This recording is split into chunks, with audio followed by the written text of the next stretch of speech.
Blood pressure is the force of blood pushing against the walls of the arteries as the heart pumps it around the body.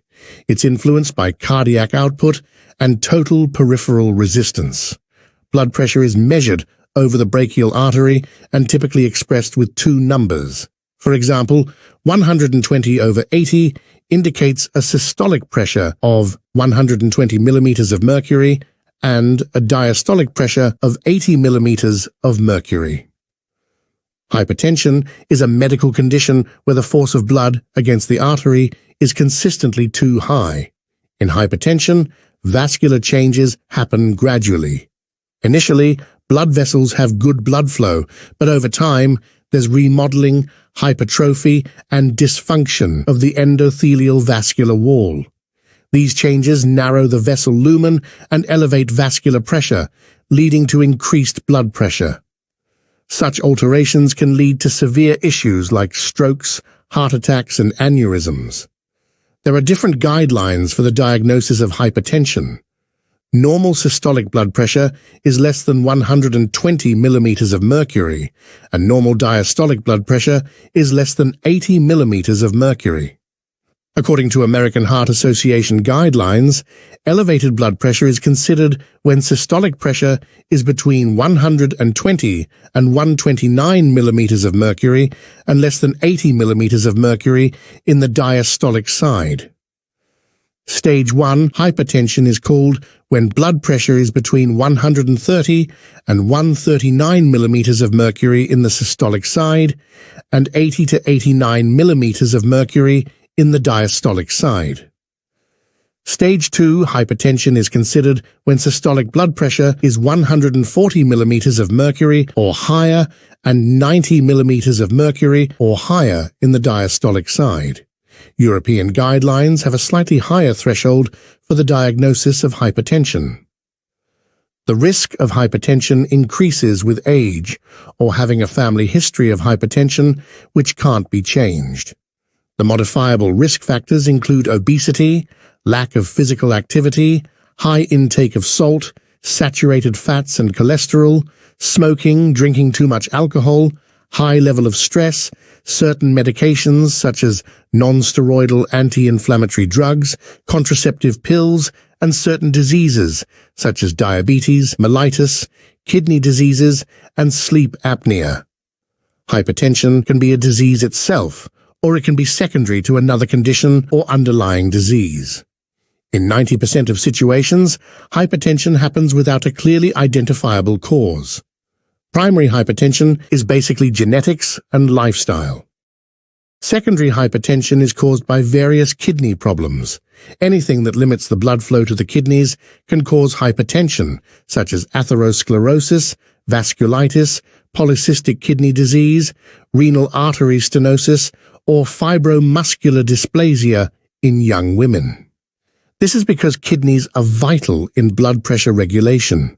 When there is insufficient blood flow in the kidneys, it secretes a hormone called renin to retain more water in the kidneys. Renin makes more fluid in the arteries, thereby increasing more blood volume and pressure. Secondary hypertension can also result from a tumor that produces excess aldosterone. It leads to fluid retention similar to renin. In addition to hyperaldosteronism, other endocrine disorders like Cushing syndrome, hyperthyroidism, or hyperthyroidism can also cause secondary hypertension. Other causes of secondary hypertension include obstructive sleep apnea, congenital defects like coarctation of the aorta, certain medications such as non-steroidal anti-inflammatory drugs and contraceptive pills, illegal drugs like cocaine and amphetamines, chronic alcohol use, and preeclampsia in females. In primary hypertension, there are typically no accompanying symptoms, earning it the nickname silent killer. Secondary hypertension may present various symptoms linked to its underlying cause. If the blood pressure is really high suddenly, it is referred to as hypertensive crisis. It involves systolic blood pressure more than 180 millimeters of mercury or diastolic pressure more than 120 millimeters of mercury. Hypertensive crisis can be further divided into hypertensive urgency and hypertensive emergency. In hypertensive urgency, there hasn't yet been damage to end organs. In hypertensive emergencies, there has been evidence of end organ damage, such as pulmonary edema, myocardial ischemia, aortic dissection, neurological deficits, or acute renal failure. Hypertensive emergencies can present with symptoms such as confusion, drowsiness, chest pain, and shortness of breath. The main goal for the treatment of hypertension is to reduce mortality and morbidity. The initial choice for treatment of hypertension is lifestyle changes, including dietary adjustment, reducing salt intake, moderating alcohol consumption, quitting smoking, exercise, and stress reduction techniques. If the blood pressure remains high despite lifestyle changes, NICE guidelines recommend starting with an ACE inhibitor or angiotensin receptor blocker. This is the case for people who are diabetic or aged under 55. For individuals over 55 or with African descent, a calcium channel blocker is the first choice. If the blood pressure is not controlled, the next step is adding either a calcium channel blocker, ACE inhibitor, or angiotensin receptor blocker, depending on which agent is started as the first line. The third step is the introduction of thiazide diuretics. At this point, if hypertension persists despite these measures, secondary causes should be investigated. It is possible to add low-dose spironolactone or an alpha or beta blocker if the potassium level is already high. Many guidelines recommend the blood pressure target of less than 130 over 80 millimeters of mercury for many patients. In European guidelines, treatment targets vary based on age. While the recommended target is consistent for most adults, the threshold for initiating treatment is higher for adults aged over 65.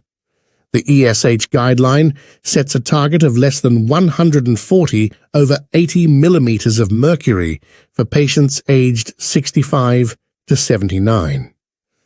For those in this age range with isolated systolic hypertension and adults aged over 80, the target is even more lenient, aiming for a systolic blood pressure between 140 and 150 millimeters of mercury. During hypertensive emergencies, the general aim is to lower the pressure by around 25% in the first hour, and further to 160 over 110 over the next 2 to 6 hours. Normal blood pressure is targeted over the following 24 to 48 hours. In specific cases, like aortic dissection, blood pressure may be reduced more rapidly, with labetalol often used as the first-line agent.